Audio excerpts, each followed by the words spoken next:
Kata Nabi SAW, maka semua syaitan akan berpaling sambil mengeluarkan angin. Ya, kentut gitu ya. Syaitannya lari. Ini menandakan berarti syaitannya lari takut sekali dengan suara azan tersebut. Apa hikmahnya? Allahu a'lam. Apakah dengan itu mereka terbakar? Apakah mereka tersiksa? Tapi yang jelas makna hadis ini dalam sekali. Berarti azan kalau dikumandangkan itu semua syaitan akan lari. Ya. Hingga dia tidak mendengar azan tersebut. Cari tempat yang jauh supaya tidak terdengar azan. Sabda Nabi SAW yang berbunyi, man adzana thintaini ashrata sanatan wajabat lahul jannah wa kutiba lahu bita'zinihi fi kulli yawmin sittuna hasana wa likulli iqamatin thalathuna hasana.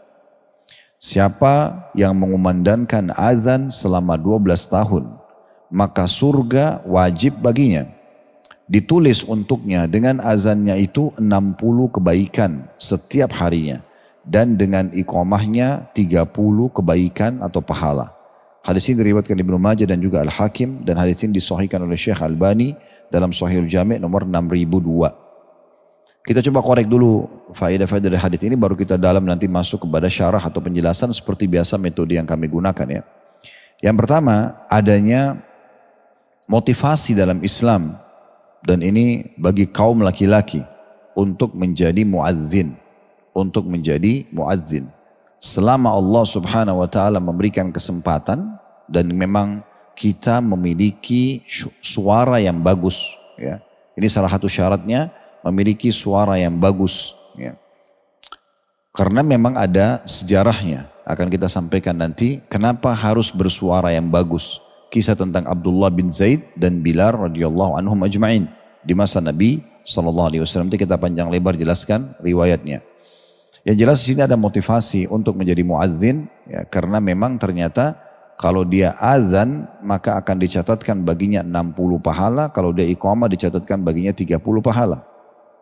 Pelajaran kedua, adanya anjuran agar memang memiliki atau menekuni profesi azan ini sepanjang kita mampu.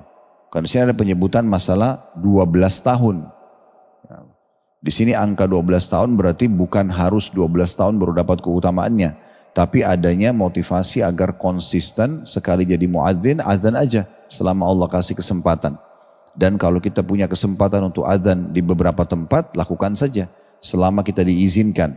Cuma memang ada adab dan tata krama ya. Untuk azan di sebuah tempat atau menjadi imam itu harus kita tahu di situ ada atau tidak muadzinnya. Ya, kalau sudah ada muadzin di situ, sudah ada imam, tidak boleh kita main nyelonong masuk. Itu termasuk hal yang harus diperhatikan. Karena Nabi SAW melarang orang untuk menjadi imam ataupun muadzin di sebuah tempat, sementara di situ sudah ada orang. Kecuali kita dipersilahkan. Kalau kita dipersilahkan, baru kemudian kita baru maju untuk melakukan azan tersebut ataupun menjadi imam. Kemudian hadis kedua, teman-teman sekalian, yang diangkat oleh penulis, yaitu hadis yang berbunyi, kata Nabi SAW, al-muadzinu yukfaru lahu mada sawtih wa ajruhu mithlu ajri man shalla ma'ahu. Muadzin akan diampuni sejauh jangkauan suaranya dan pahalanya sebanyak pahala orang yang sholat bersamanya. Hadis ini diriwayatkan Tabarani dalam Al-Kabir dan disahihkan oleh Syekh Albani dalam Sahihul Jami' nomor 6643. Kita harus bersyukur sebenarnya kita ada di Indonesia ini karena setiap masjid ataupun musholla punya hak untuk azan ya, sehingga banyak sekali muadzin dan akhirnya makin banyak orang yang mendapat keutamaannya. Saya pernah waktu bimbing jemaah Uhud Tour yang Allah amanahkan di pundak kami menuju ke Palestina sebelum terjadi kasus Gaza tentunya ya, semoga Allah berikan mereka kemerdekaan. Kami harus mampir ke Jordan karena memang melalui Jordan lewat darat menuju ke Palestina.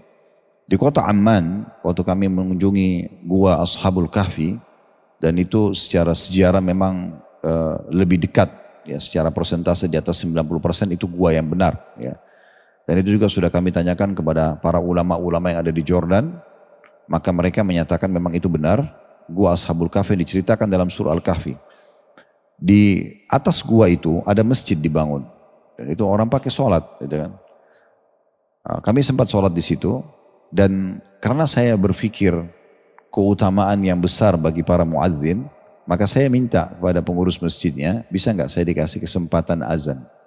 Terus tiba-tiba jawaban dari pengurus masjidnya yang kebetulan memang muadzinnya di situ. Tapi rupanya peraturan pemerintah Jordan itu tidak ada azan di kota Amman. Saya tidak tahu di ibu kotanya, saya tidak tahu kalau kota lain. Peraturan pemerintah menerapkan kalau azan itu 5 waktu sholat hanya dikumandangkan dari masjid jami'. Kayak kita kalau di Jakarta Istiqlal saja. Nanti yang lainnya cuma putar radio. Sehingga masjid-masjid lain itu hanya dikumandangkan azan yang satu saja itu. Iqamah nanti boleh, iqamah masing-masing. Tapi azan tidak satu tempat. Ini agak unik ini. Ya. Dan ini berarti menandakan yang panen pahala hanya muadzin satu itu saja. Ini sayang sekali sebenarnya ya. Allahu a'lam kenapa bisa keluar peraturan seperti itu. Dan secara hukum juga saya tidak bisa pastikan atau belum tahu apakah itu boleh atau tidak. Yang jelas itu sudah menjadi peraturan pemerintah di sana dan pasti juga ulama-ulama di sana sudah berfatwa ya. Tetapi saya bilang tadi perlu syukuri karena di Indonesia kita punya peluang besar sekali untuk banyak muadzin. Bahkan terkadang beberapa ikhwah karena pada saat mendengarkan keutamaan azan ini mereka pada saat keluar kota bersama kami misalnya atau ke satu tempat lalu mereka melobi muadzinnya dan diberikan kesempatan untuk bisa azan dan ini satu karunia besar. Dan azan ini tidak harus dikumandangkan di masjid. Tapi bisa saja dikumandangkan di tempat lain seperti kita lagi berada di sebuah tempat misalnya ya. Kayak teman-teman lagi safar kemudian sholat di hotel misalnya. Ya, bisa azan dulu. Ya, bisa azan dulu karena salah satu keutamaan azan adalah apapun yang mendengarkan suara muadzin akan menjadi saksi pada hari kiamat. Sebagaimana Nabi SAW menjelaskan dalam hadis yang sahih disebutkan oleh Al-Mundhir dalam kitab Targhib wa Tarhib dan disahihkan oleh Syekh Albani. Kalau muadzin itu semua yang mendengarkan suaranya dari jin, dari manusia, dari hewan-hewan, tumbuh-tumbuhan, apa saja dalam riwayat lain bahkan batu-batu dan yang lainnya. Semua akan menjadi saksi kecuali akan menjadi saksi untuknya pada hari kiamat nanti. Jadi memang ini keutamanya sangat besar sekali. Oleh karena itu kalau kita masih diberikan kesempatan itu luar biasa gitu kan. Tapi tetap tadi saya bilang kita harus faham kalau ada peraturan-peraturan yang perlu difahami dalam masalah hal ini tentunya. Baik, ini yang kurang lebih disampaikan ya, 2 buah hadis dan kita ambil faedah dari hadis yang kedua. Yang pertama, salah satu keutamaan muadzin akan diampuni dosanya sejauh jangkauan suaranya. Ya. Ini Allahu a'lam seperti apa tata cara hitungnya, tapi yang jelas kita imani sebagai seorang muslim dan di masa sekarang dengan adanya mikrofon pengeras suara berarti makin lebih jauh jangkauan suara gitu kan. Makin lebih jauh jangkauan suara berarti makin banyak pengampunan dosa di masa sekarang dibandingkan di masa dulu mungkin batas suara orang ada gitu kan. Sampai kalau pernah dengar di masa Utsman bin Affan radhiyallahu anhu itu di waktu Jumat seringkali ada orang yang terlambat ya pergi Jumat karena mereka tidak tahu waktunya, waktu itu belum ada jam ya, mereka ada yang masih sibuk di perkebunannya. Akhirnya Utsman bin Affan dan waktu itu di masa Utsman masyarakat sudah sampai tinggal di Wadi Aqiq, sebuah lembah yang kurang lebih jaraknya sekarang 7 km dari Masjid Nabawi. Ya. Dan itu berada di depan kampus kami dulu di Madinah. Dan di masa sekarang tentu dekat, karena orang pakai mobil segala macam. Di masa dulu ini sangat jauh 7 km itu, sangat jauh. Dan mereka tidak tahu waktu sholat sudah masuk atau belum. Maka Utsman bin Affan memerintahkan agar dikumandangkan azan 2 kali di waktu Jumat. Dan selisihnya sekitar 50 ayat antara azan pertama sama azan kedua. Dan beliau meletakkan banyak sekali muadzin. Karena suara tidak terjangkau. Jadi misalnya satu muadzin, nanti sekian meter lagi yang sudah tidak terdengar suara ditaruh lagi muadzin. Sekian meter lagi taruh muadzin sampai ke Wadi Aqiq itu. Dan akhirnya ya diazankanlah 2 kali. Tapi azan pertama ini hanya peringatan orang untuk siap-siap mengerjakan sholat Jumat. Nanti azan kedua baru masuk ke masalah sholat Jumatnya. Ini ijtihad dari Utsman radhiyallahu anhu. Ya, sehingga sekarang ada di antara muslimin melaksanakan dengan 2 kali azan. Tetapi sayangnya mereka tidak memahami asal hukumnya. Asal hukumnya itu adalah karena Utsman bin Affan khawatir ada di antara muslimin yang tidak sholat. Kalau sekarang sudah tidak diperlukan harusnya. Ya, karena Nabi SAW, Abu Bakar dan Umar tidak melakukannya. Ya. Tapi ini Utsman berijtihad di masa itu. Itu pun dilakukan dengan durasi kurang lebih 50 ayat antara azan pertama sama azan kedua. Karena dia hanya sekedar peringatan. Kalau sekarang kan kita azan pertama, khatibnya naik, atau sholat sunnah kemudian lalu azan kedua langsung. Ini sangat dekat sekali waktunya gitu ya. Jadi seakan-akan dua azan ini bagian daripada hal berhubungan dengan sholat Jumat itu. Padahal sebenarnya azan pertama di masa Utsman radhiyallahu anhu ini hanya untuk peringatan saja bagi umat Islam. Kemudian yang kedua yang diambil dari hadis adalah muadzin akan panen pahala semua orang yang ikut sholat dikumandangkan azan tersebut ya. Baik itu sekarang kita dengarkan di radio misalnya atau kita dengarkan di aplikasi yang dibuat misalnya atau kita dengarkan langsung dari mikrofonnya masjid ya. Berarti kalau kita dengar, oh kita jadi ingat sholat, akhirnya kita sholat. Nah dengan kita sholat itu berarti muadzin tersebut akan mendapatkan pahalanya, akan mendapatkan karena kita jadi mengerjakan sholat karena mendengarkan azan tersebut. Baik, ini kurang lebih gambaran tentang masalah dua buah hadis yang diangkat oleh penulis tentunya. Kita akan coba teman-teman sekalian masuk kepada penjelasannya. Ya. Penjelasannya adalah kita mulai dari syariat azan. Tentu teman-teman tidak asing syariat sholat ya 5 waktu diperintahkan di tahun ke-11 dari masa kenabian ya. Isra Mi'raj itu terjadi di masa tahun ke-11 dari masa kenabian. Nabi SAW berada 13 tahun di Mekah. Jadi tahun pertama, tahun kedua, ketiga itu belum ada sholat ya. Nanti tahun ke-11 dari masa kenabian terjadilah kejadian besar Isra dan Mi'raj. Karena waktu itu Nabi SAW ingin dihibur oleh Allah Subhanahu Wa Taala sebagaimana para ulama sejarah mengatakan. Karena setelah 10 tahun berdakwah di Mekah tidak beriman dari manusia pada saat itu kecuali 153 orang saja. Ini jumlah yang sangat sedikit sebenarnya ya.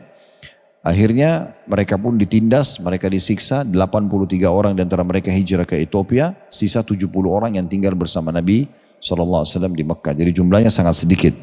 Nah pada saat itu beliau pun akhirnya karena sudah diganggu hampir setiap hari kalau lewat dicaci maki, dikatakan penyihir, pendusta dan segala macam. Para pengikut Nabi SAW disiksa. Kita tahu kisah Bilal disiksa oleh Umayyah, Khabbab bin Arad disiksa dengan ditaruh besi atau batu panas di punggungnya sehingga bolong dan segala macam kisah-kisah penyiksaan yang luar biasa. Terbunuhnya Sumayyah, wanita pertama syahid dalam Islam radhiyallahu anha, ibunya Ammar bin Yasir, terbunuhnya Yasir. Dan Nabi SAW tidak bisa buat apa-apa, di pinggir jalan disiksa sampai mati. Sampai Nabi SAW hanya mengatakan sabran ala Yasir fa inna mau'idakumul jannah. Sabarlah wahai keluarganya Yasir karena kalian akan mendapatkan surga. Dan sekian banyak contoh-contoh penyiksaan di masa itu. Talha bin Ubaidillah radhiyallahu anhu disiksa oleh ibunya sendiri ya. Dan sekian banyak kisah-kisah berhubungan dengan masalah ini. Maka Nabi SAW waktu itu merasa terkekang di Mekah, ingin cari lokasi dakwah yang lain. Lalu beliau pun pergi ke kota Taif. Kota yang terdekat dengan Mekah adalah kota Taif. Yang pernah umrah tidak asing dengan ini. Sekitar 60-70 km dari kota Mekah, kemudian pergi ke sana di atas gunung. Di kota Taif ada suku yang terbesar setelah Quraisy yang bisa didakwahi. Tapi ternyata mereka juga menolak dakwah Nabi SAW. Beberapa riwayat menyebutkan karena Abu Lahab, paman Nabi sendiri, yang datang ke sana lalu melarang mereka untuk mengikuti Nabi Muhammad SAW. Dan orang percaya karena dia pamannya. Yang Allah sebutkan dalam surah Al-Masad ya tentang Abu Lahab yang dia masih hidup, Allah sudah pastikan dia akan masuk ke dalam neraka karena dia membenci sekali agama Islam, membenci Nabi SAW dan akan menolak dakwah dan mengajak orang untuk tidak menerima dakwah ini. Maka penduduk Taif pun menolak. Akhirnya Nabi SAW dilempari batu, setiap kaki beliau yang diangkat kanan dilempar batu, kalau yang diturunkan yang kiri, kalau kiri yang diangkat, kiri yang dilempari batu sampai kaki beliau berdarah-darah alaihi salatu wassalam. Dan beliau akhirnya sampai terusir dari kota Taif dalam kondisi keringatan, berdarah-darah, luka. Dan beliau sempat istirahat di bawah sebuah pohon.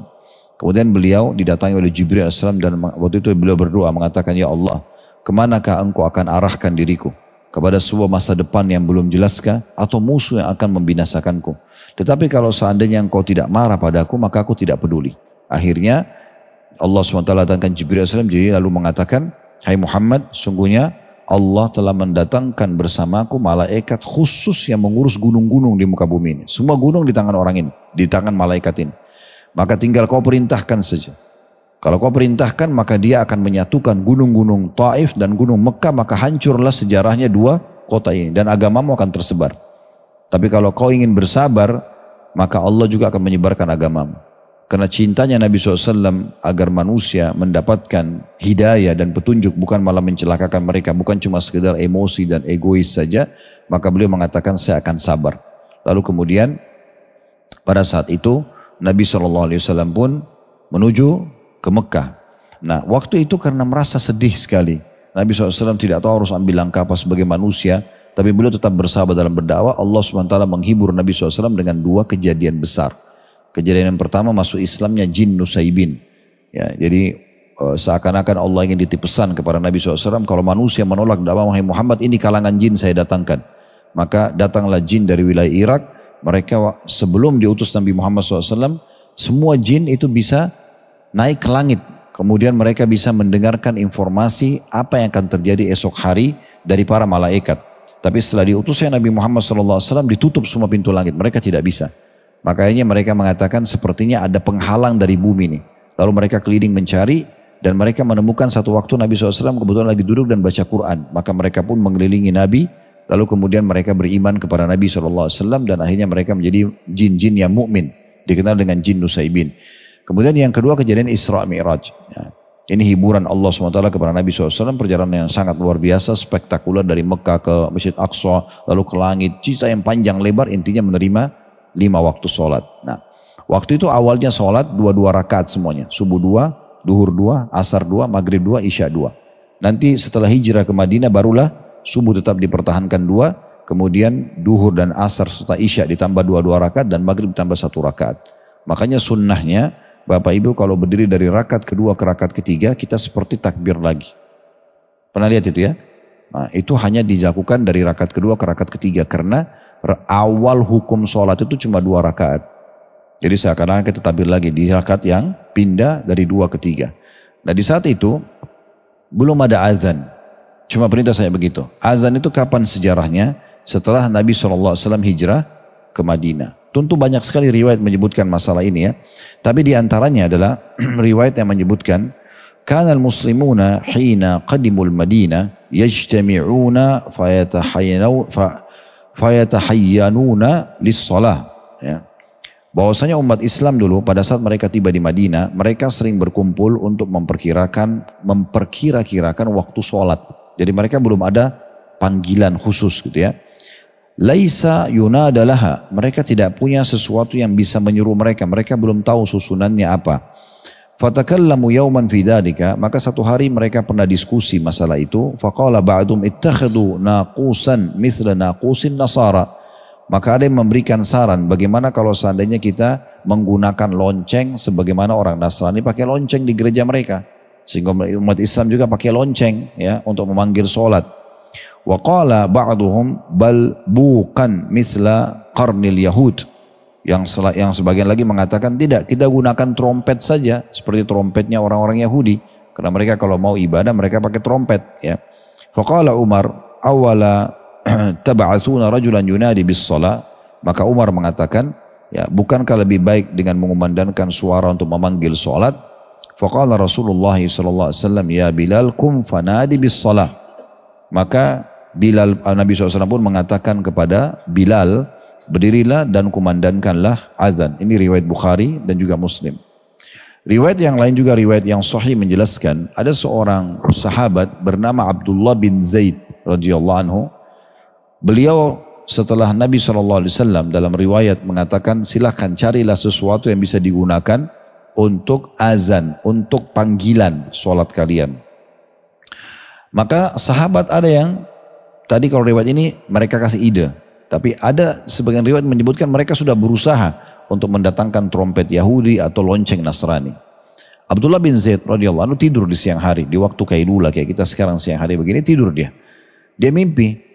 Dia melihat ada seseorang datang kemudian memegang lonceng. Dalam beberapa riwayat disebutkan menggunakan baju yang berwarna hijau. Kemudian Abdullah bertanya, apakah kau jual lonceng itu? Kata orang itu, untuk apa? Ini dalam mimpi tidak bisa diatur, begitu saja kuasa Allah SWT terjadi. Maka orang itu mengatakan untuk apa? Kata Abdullah, untuk kumandan azan sholat kami. Maka kata orang tersebut, maukah aku ajarkan kepadamu yang lebih baik daripada lonceng ini? Kata Abdullah, tentu saja. Lalu orang itu mengajarkan lafaz azan yang sudah kita tahu sekarang. Ya. Dari Allah Akbar sampai la ilaha illallah. Nah, sebenarnya orang itu pergi. Lalu Abdullah bangun dari mimpinya, segera datang ke masjid dan melapor kepada Nabi SAW, ya Rasulullah saya mimpi begini. Maka kata Nabi SAW, mimpi yang baik hai Abdullah, tetapi ajarkanlah lafaz-lafaz azan itu kepada Bilal, karena dia lebih baik suaranya daripada kamu. Nah ini yang tadi saya bilang, landasan hukumnya kenapa orang azan itu harus suaranya yang indah juga, gitu kan. Jangan antum karena hanya mau ngedar keutamaan lalu azan, tapi suaranya makin membuat orang tidur atau malah pergi, gak sholat gitu ya. Tapi kalau muadzin itu suaranya bagus, suaranya indah, makin menarik orang untuk datang, itu bagian daripada hal yang disunnahkan. Makanya Nabi SAW tidak menyuruh Abdullah, padahal Abdullah yang mimpi. Harusnya Abdullah yang jadi muadzin gitu kan. Tapi Nabi SAW suruh Bilal karena Bilal terkenal sekali dengan suaranya yang sangat indah. Nah seperti itulah ya. Jadi kita harus juga faham masalah ini ya. Tapi tidak ada salahnya antum coba melantunkan azan, belajar, praktek di rumah, dengarkan suara-suara muadzin yang bagus. Siapa tahu satu waktu kita punya peluang untuk azan, kan gitu. Karena memang azan ini tadi saya bilang bisa kita azan di mana saja. Termasuk teman-teman kalau lagi safar tadi di kamar hotel atau kita sedang berada di sebuah tempat, misalnya sebuah padang rumput atau padang pasir, kita lagi jalan, tiba waktu sholat azan saja. Karena sepanjang suara kita didengar, maka sepanjang itu juga pengampunan dosanya. Dan semua yang mendengarkan akan menjadi saksi pada hari kiamat nanti. Ada sebuah riwayat yang sahih bahkan menjelaskan kalau azan itu bahkan ya akan menjadi penyebab pengampunan dosa-dosa para muadzin tersebut. Baik, kita bisa menyebutkan dulu tentang keutamaan azan secara umum ya. Di antaranya adalah hadis yang sahih diriwayatkan oleh Bukhari Muslim. Tentu kalau mau bahas tentang bab azan ini banyak sekali keutamanya. Mungkin gak akan cukup 4-5 jam, gak akan cukup karena panjang sekali. Dan ini sudah pernah kami bedah di dalam bedah buku Sahih At-Targhib Tarhib. Biasa setiap Jumat, selepas Jumat kami ada live ya. Bedah buku ini tentunya. Sekarang jadwalnya sebulan 2 kali. Dulu pernah sebelum pandemi kita 4 kali sebulan maksud saya. Dan ada satu bab sholat di kitab Sahih At-Targhib Tarhib itu kita membahas khusus masalah azan. Cukup panjang lebar tentunya. Tapi saya yakin mungkin tidak ada waktu untuk membahas semuanya. Teman-teman bisa kembali ke playlist YouTube kami. Bisa lihat insya Allah bedah buku Sahih At-Targhib Tarhib dalam kitab azannya. Tapi di antaranya yang menarik adalah hadis Abu Hurairah radhiyallahu anhu riwayat Bukhari Muslim di mana Nabi SAW bersabda, "Idza nudiya bil adhani adbara asyaitanu lahu duratun hatta la yasma'al adhana fa idza qudiya al adhanu aqbala fa idza thuwiba biha adbar fa idza qudiyat at-tathwibi aqbala yakhturu bainal mar'i wa nafsi yaqulu udhkur kadha wa udhkur kadha lima lam yakun yadhkuru hatta yadhallu ar-rajulu in yadri kam shalla فَإِذَا لَمْ يَدْرِ أَحَدُكُمْ كَمْ صَلَّى فَلْيَسْجُدْ سَجْدَتَيْنِ وَهُوَ جَالِسٌ. Terjemahannya, apabila azan dikumandangkan, kata Nabi SAW, maka semua syaitan akan berpaling sambil mengeluarkan angin, ya, kentut gitu ya. Syaitannya lari, ini menandakan berarti syaitannya lari takut sekali dengan suara azan tersebut. Apa hikmahnya? Allahu a'lam.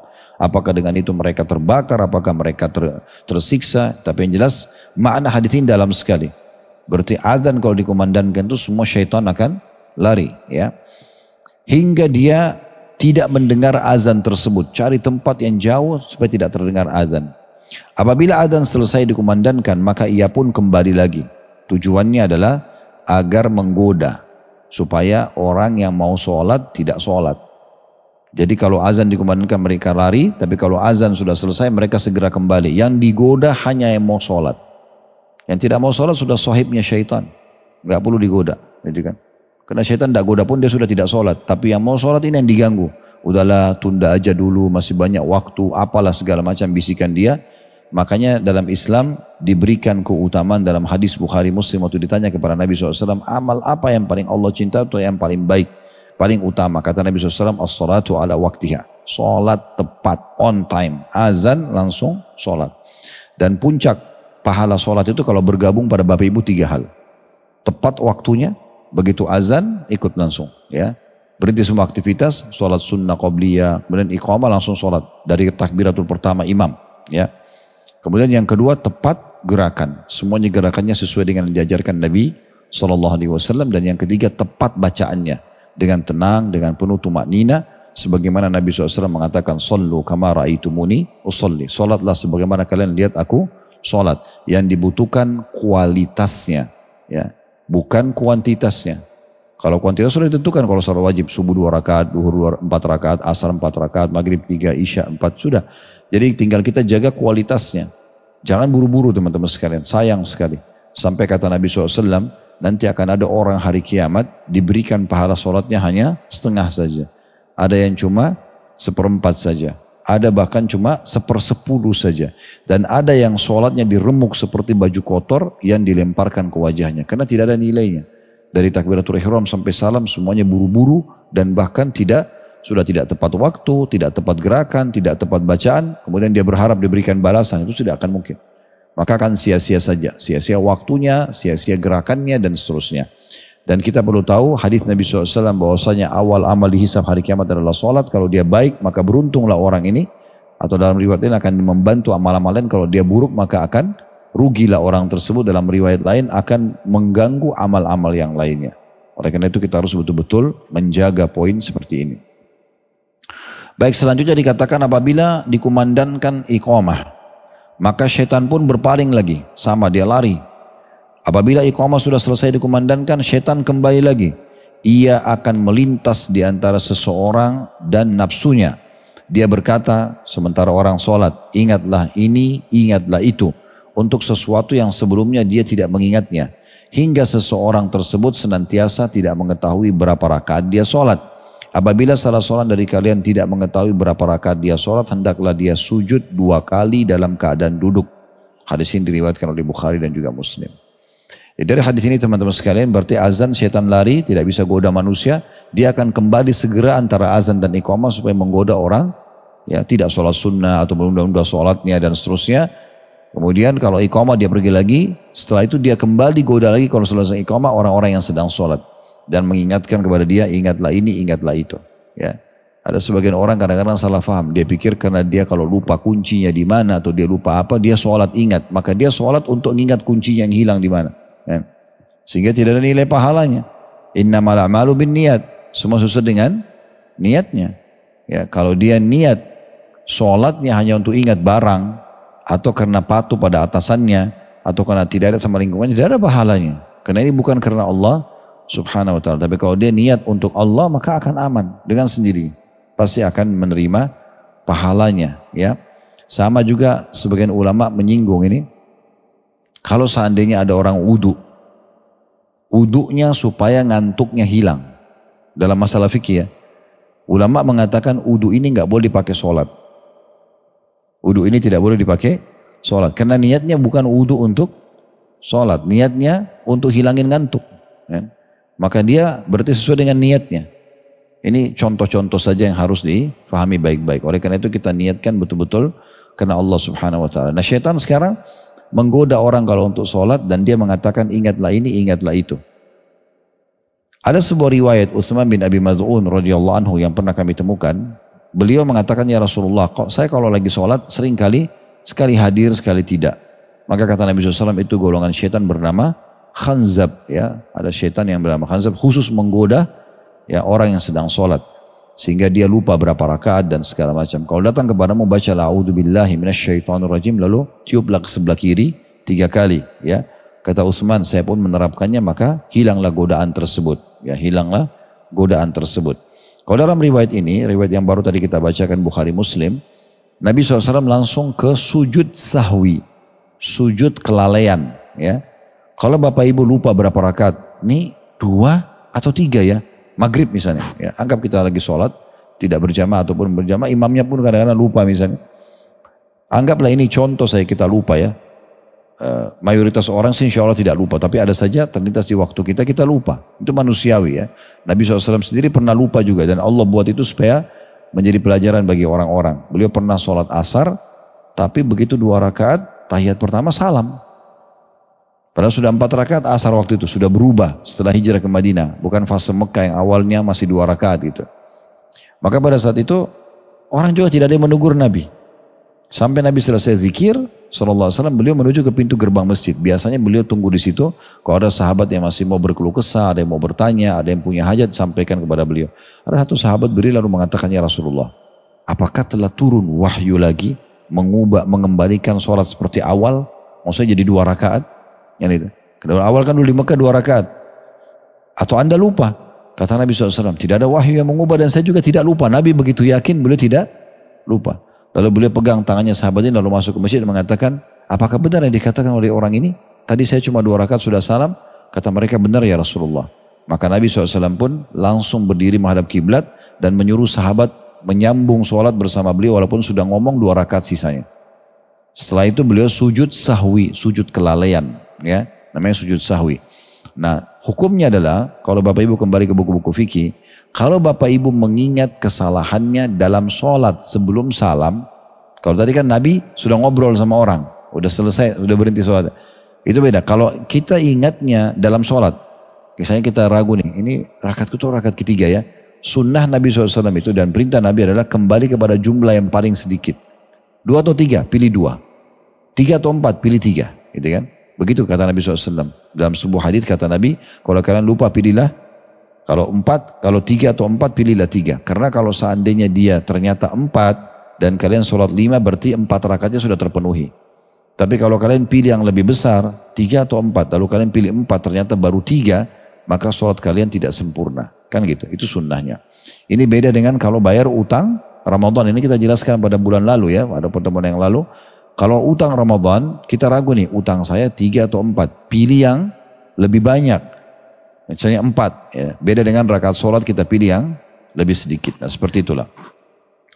Maka kalau Bapak Ibu ingat kelalaiannya sementara sholat, sujud sahwinya sebelum salam. Sujud sahwinya sebelum salam. Jadi selesai baca tahiyat semuanya, sujud dulu 2 kali, sujud, duduk, sujud lagi, baru kemudian bangun lalu salam. Itu karena kita ingatnya kelalaiannya di dalam sholat. Tetapi kalau kita ingatnya sesudah salam, itu udah salam nih, baru ada yang bilang, maaf Pak Imam tadi rakaatnya jumlah kurang 1 misalnya. Ya, ada kesaksian dari beberapa jamaah, kita berdiri lanjut tambah 1 rakaat. Kemudian sampai salam, selepas salam baru sujud sahwi. Ya, jadi saya ulangi, kalau seandainya Bapak Ibu ingat kelalaiannya sebelum salam, sujud sahwinya sebelum salam. Kalau kita ingatnya setelah salam, baru diingatkan orang, berarti sujud sahwinya setelah salam. Nah seperti itulah. Ya tentu bacaan-bacaan tidak atau khilaf di antara ulama tentang masalah bacaannya, ada yang mengatakan dibaca pada saat bacaan sujud seperti biasa, baru kemudian kita 2 kali melakukan, lalu kemudian salam. Nah seperti itulah yang dimaksud ini. Ibnul Jauzi berkata rahimahullah, suara azan membuat syaitan takut sehingga pergi menjauh. Karena dalam kumandang azan sulit terjangkit riya dan kelalaian. Hal ini berbeda dengan sholat, hati mudah diserang oleh syaitan dan ia selalu memberikan pintu was-was. Sampai-sampai Abu Awana membuat judul satu bab, dalil bahwa orang yang mengumandangkan adzan dan iqamah tidak dihinggapi was-was syaitan dan sulit terjangkit riya karena syaitan menjauh darinya. Muadzinnya ya, pada saat dia sedang azan. Dan jarang sekali ada antara muadzin yang lupa lafadznya. Umumnya, kalau memang dia muadzin pasti dia sudah kuasai. Karena memang pada saat itu tidak ada syaitan yang menggodanya. Ini diantara keutamaan azan itu sendiri. Di antara keutamaan azan yang lain, tadi sudah sempat kita singgung bahwasanya semua yang mendengarkan suara muadzin akan jadi saksi hari kiamat. Beranjak daripada hadis Bukhari, diriwayatkan oleh atau melalui sahabat Abu Sa'id Al-Khudri radhiyallahu anhu, dia mengatakan Nabi SAW bersabda, la yasma'u mada sautil muadzini jinnun wala insun wala syai'un illa syahida lahu yaumal qiyamah. Ketahuilah kata Nabi SAW, tidaklah suara azan yang keras yang dikumandangkan oleh muadzin didengar oleh jin, manusia atau segala sesuatu yang mendengarkan, melainkan itu semua akan menjadi saksi pada hari kiamat. Maksudnya mereka akan mengatakan benar orang ini azan, gitu kan? Ini saking besarnya keutamaannya, artinya dia akan dapat banyak sekali manfaat daripada azan tersebut. Dalam riwayat lain diriwayatkan oleh Abu Daud dan Ibnu Majah juga An-Nasai dan dinyatakan hadits ini hasan. berbunyi kata Nabi SAW, al-muadzinu yukfar lahu mada sauti wa yashhad lahu kullu ratbin wa yabis. Sesungguhnya muadzin itu diberikan ampunan dari suaranya, ya, saat azan, ya, atau sejauh jangkauan suaranya, dan juga akan dijadikan atau akan menjadi saksi untuknya semua yang basah maupun yang kering. Semua yang basah maupun yang kering. Jadi pasti akan menjadi saksi untuknya. Batu, daun kering ataupun yang basah, yang punya nyawa masih hidup, itu juga akan menjadi saksi untuknya pada hari kiamat. Kemudian juga keistimewaan yang lain adalah mereka adalah orang-orang yang paling dikenal pada hari kiamat nanti. Ini keutamaan yang ketiga, mereka orang-orang yang paling dikenal hari kiamat. Pasti menonjol sekali para muadzin itu, ya. Di dunia mereka dikenal sebagai muadzin di kalangan manusia, dan mereka dapat pahala orang-orang yang ikut sholat bersama mereka sebagaimana tadi sudah kita sebutkan dalam buku kita. Kemudian nanti hari kiamat mereka juga akan sangat menonjol di mahsyar karena Allah buat postur tubuh mereka lebih tinggi dari yang lainnya. Sebagaimana hadis yang sahih diriwayatkan oleh Imam Muslim dari hadis Muawiyah bin Abi Sufyan radhiyallahu anhuma. Muawiyah dan Abu Sufyan dua-duanya sahabat. Rasulullah SAW bersabda, al-muadzinuna atwalun nasi a'naqan yaumal qiyamah. Para muadzin adalah orang-orang yang paling panjang, ya, lehernya di hari kiamat nanti. Ya, di sini maksudnya bukan sesuatu yang jelek, ya.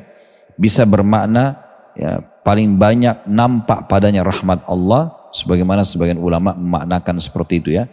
Atau bisa juga bermakna memang mereka menonjol sekali, sehingga kelihatan mereka lebih posturnya, sehingga lebih terlihat, ya, di hari kiamat itu dan orang mengenal mereka. Ini termasuk keutamaan tersendiri.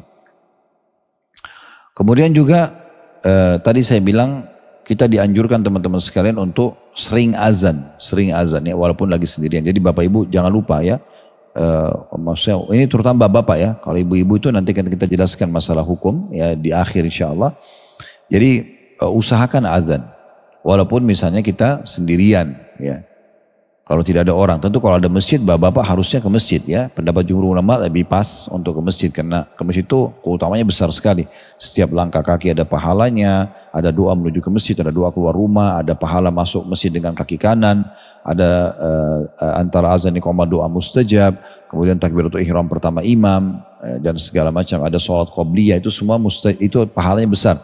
Kalau dari masjid dengan kaki kiri ada doanya, kemudian pergi dan pulang semuanya akan dicatatkan pahala, setiap langkah dicatat satu pahala, setiap langkah yang satunya diampuni dosa dan juga diangkat derajat. Itu pergi dan pulang ke masjid. Jadi keutamanya sangat besar sekali. Oleh karena itu teman-teman sekalian, kalau ada kesempatan sholat di masjid, termasuk ibu-ibu pun boleh sholat di masjid, karena kata Nabi SAW, la tamna'u ima Allahi masajidullah. Jangan pernah kalian menahan hamba-hamba Allah wanita untuk sholat di masjid-masjid Allah. Walaupun lebih afdal mereka sholat di rumahnya. Tapi bapak-bapak usahakan tidak luput dari masalah ini. Baik, kita kembali ke tadi. Ada hadis Abu Daud. Hadis yang diriwayatkan oleh Abu Daud An-Nasai. Dan ini dikatakan sanadnya sahih. Dari hadis Uqbah bin Amir radhiyallahu anhu. Beliau mengatakan bahwasanya Nabi SAW bersabda. Ya'jabu rabbukum min ra'i ghanamin fi ra'si syaziyatin. Bijabalin yu'adzinu bis-salah wa yusalli fayaqulu Allahu azza wa jalla unduru ila abdi hadha yu'adzinu wa yuqimus salah yakhafu minni faqad ghafartu li abdi wa adkhaltuhul jannah. Terjemahannya, Rabb kalian begitu takjub terhadap seorang penggembala kambing yang berada di atas gunung yang tinggi sendirian. Biasa penggembala kambing itu mereka berjam-jam menggembala kambing, ya, jalan di padang pasir, naik ke gunung-gunung yang tinggi. Ini kalau yang biasa ke Timur Tengah tidak asing ini, ya. Kami berapa kali lewatin di wilayah-wilayah Timur Tengah, di beberapa negara Timur Tengah, kalau lewat di padang pasir itu sering kalian kelihatan di gunung-gunung tinggi itu para pengembala jalan, mereka berjam-jam, ya, naik di sana duduk memuaskan dombanya makan, kambingnya kemudian dibawa ke kandang di sore hari, pergi pagi pulangnya sore biasa. Nah ini biasanya karena mereka jauh di padang pasir, gak ada masjid. Nah kata Nabi SAW, Rob kalian akan takjub terhadap seorang penggembala kambing yang ada di puncak gunung yang mengumandangkan azan dan iqamah di waktu sholat masuk. Walaupun dia sendirian, tetap dia azan dan juga iqamah, ya. Lalu Allah berfirman kepada para malaikat, perhatikanlah hambaku ini. Ia azan ya, dan menegakkan sholat karena takut kepadaku. Oleh karena itu, saksikanlah aku telah mengampuni dosa-dosa hambaku ini dan aku akan masukkan dia ke dalam surga. Aku akan masukkan dia ke dalam surga. Selanjutnya, muadzin ini orang yang paling punya hak untuk mengumandangkan azan. Makanya dia harus tahu waktu. Itu salah satu syarat muadzin, dia harus tahu waktu masuk. Ya. Kalau iqamah itu haknya imam. Ini perlu difahami ya. Jadi azan haknya muadzin, imam iqamah haknya imam. Jadi kalau sudah ditunjuk seorang muadzin di masjid, dia lebih pantas untuk azan. Tidak boleh diganti kecuali dia persilahkan. Ya. Dan iqamah, muadzinnya nggak boleh iqamah sampai imamnya datang. Ya. Sampai pernah para sahabat itu, mereka menunggu Nabi SAW subuh sampai udah mulai sedikit agak terang. Baru Nabi SAW keluar. Kecuali ada kesepakatan muadzin dan imam mengatakan, misal kayak sekarang kita pakai jam digital, ya kayak ada di masjid kita ini misalnya, kemudian disepakati 5 menit antara azan iqamah. Jadi kalau imam bilang kalau saya tidak datang maka iqamah saja nanti saya digantikan misalnya, itu boleh. Tapi kalau tidak nggak boleh buru-buru iqamah, ya.